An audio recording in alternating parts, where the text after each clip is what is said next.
thought they were. For example, in Matthew chapter 25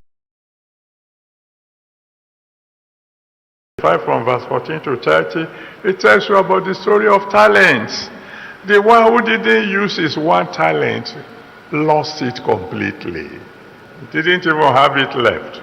It was taken away from him.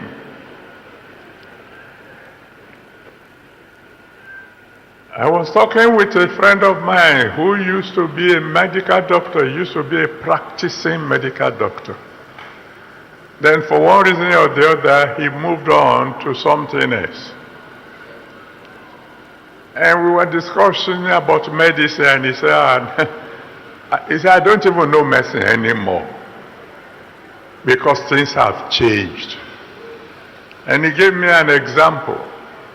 He said in those days when he was a practicing doctor, if they perform an operation on you and they need to sew you up, they use some piece of wire to do the sewing. And when the wound has healed to a certain level, then you go back to the hospital and they remove the wire. But now they use something to show you that as you are getting healed, that thing will be melting with the body. So when they perform an operation on you, you don't have to go back for removing the wire because science had moved on.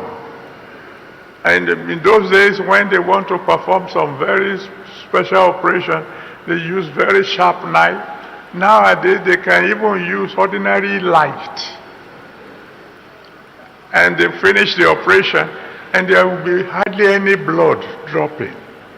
Science had moved to such an extent that operation now is almost like the one God performed on Adam. When he put him to sleep, took a rib out of his body and turned her to a woman. You know that there's no record that a drop of blood fell to the ground. So if you have been a doctor for a long time, but then you have ceased to be a doctor for a while, you can't even practice anymore. So many of us have talents that we have ceased using. I pray today that we will wake up, that those talents will be renewed.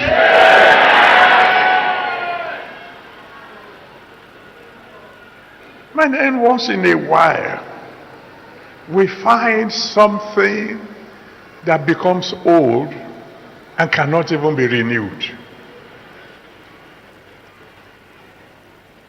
And this happens when there is complete dissociation between you and God.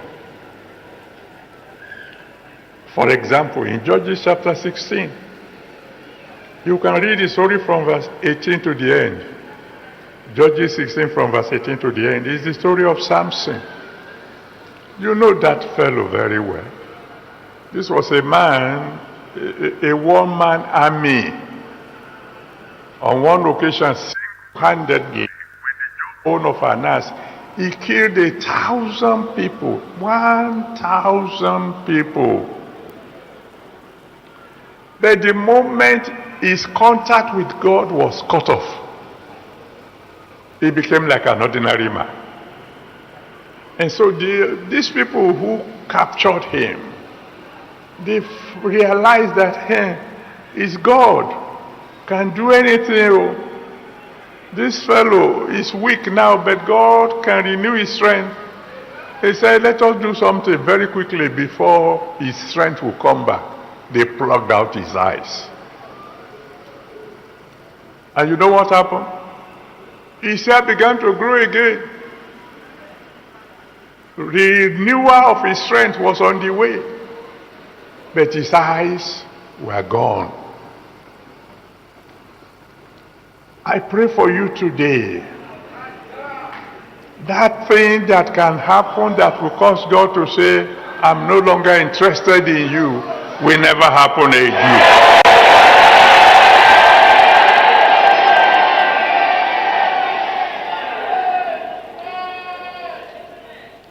That That's why God says in Jeremiah chapter 3 verse 22, Jeremiah 3 verse 22, he said, hey, are you cut off from me? Are you backsliding? He said, you better come back quickly so I can heal your backsliding.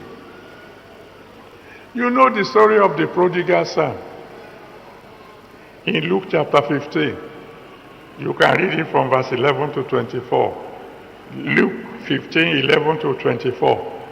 The prodigal son left home.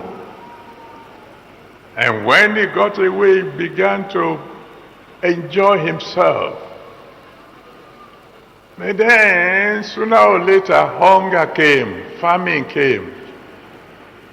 And all his friends deserted him. And they wouldn't even allow him to eat the food they were giving to animals. He came to his senses. He said, rather than die of hunger, I will go back to my father. And said, don't treat me as a son, just take me as a servant, so I don't die of hunger. The boy came to his senses. He ran back to his father. And the father received him. And said, well, you've already taken your inheritance, but come back. At least eat, drink, be clothed. I pray for every one of you who are backsliding. In the name that's above every other name, return to God today.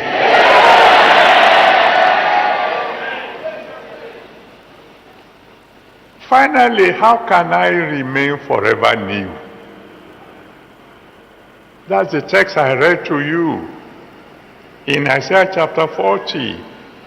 If you read verse 31 there, Isaiah 40 verse 31, he says, they that wait upon the Lord, they that are connected to the Lord, shall renew their strength. Constantly. They shall mount with wings as eagles. They shall run and not be weary. They shall walk and not faint. You know what? When you plug a water heater to the socket and it becomes red hot, and you drop it in a bucket of water, as long as it remains connected to the source, it is the water that will boil. It is the water that will dry up. That iron will remain hot. But if you get that same boiler, you point it, you plug it to the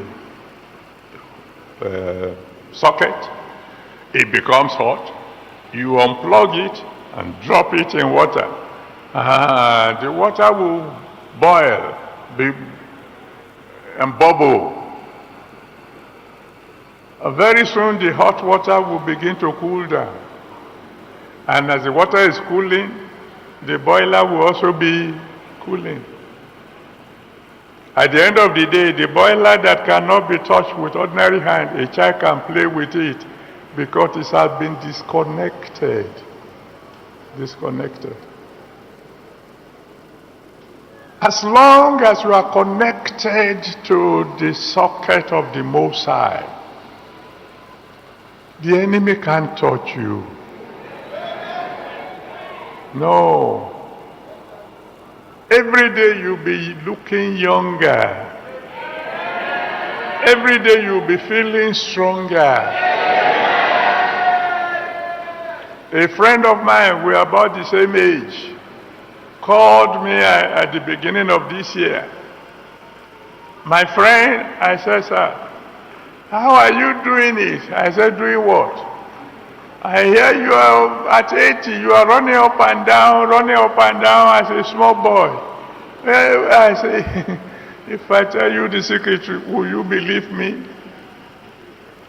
Remain connected.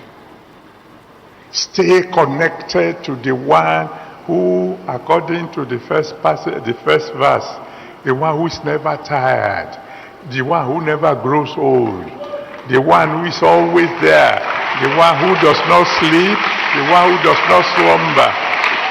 Remain connected to him, and his power will be flowing through you, renewing you from day to day. Not too long ago, I went to One Nation, and I decided, as is my custom, to go for a walk in the morning. And two of my sons decided that they wanted to walk with me. I said, you are welcome.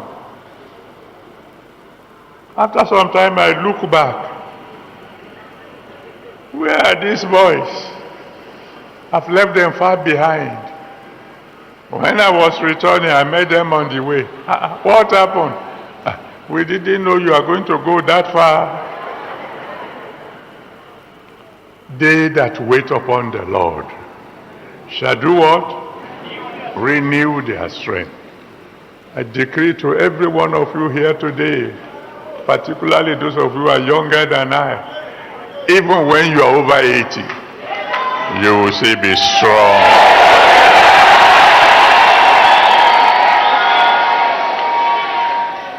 And we are not just talking about being strong physically. We're talking about being strong mentally.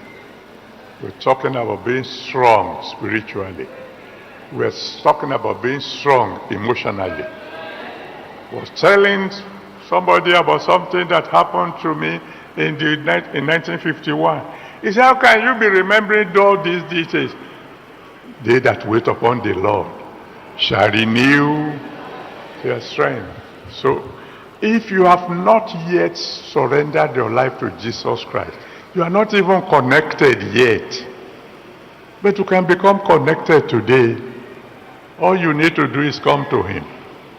He will receive you, and he will plug you into the family of God. And if you are a backslider, come back. He's waiting to receive you. Come and reconnect to the Almighty God. I'm going to count from 1 to 7. Before I say 7, if you want to be connected to Jesus or reconnected to him, come and stand before the altar and I will pray for you. I'm counting now. 1.